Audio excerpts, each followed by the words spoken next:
मोर जिया राजा बीरह बोलिया बोली के। मोर जिया राजा बीरह बोलिया बोली के। का कर सास लैके का कर ससुर। का कर सास लैके का कर ससुर। का कर राजा बीरन तुहरा लैके। का कर राजा बीरन तुहरा लैके।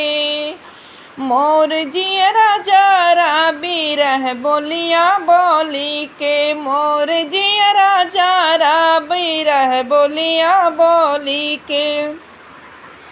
का कर जेठ के का कर जेठनी। का कर जेठ के का कर जेठनी। का कर राजा बाहिनी तुहरा लैके। का कर राजा बाहिनी तुहरा लैके।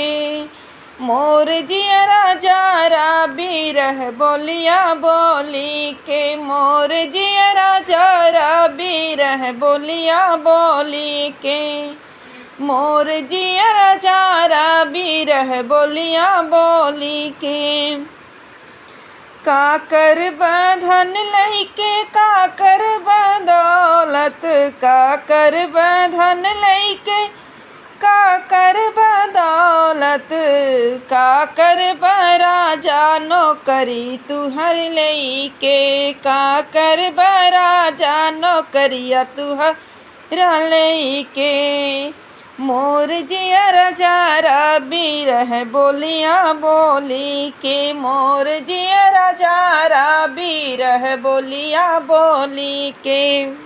का कर राजा तुहर चिट्ठिया लेके। का कर राजा तुहर चिट्ठिया लेके। का कर राजा चिट्ठिया लेके। का कर खबरिया।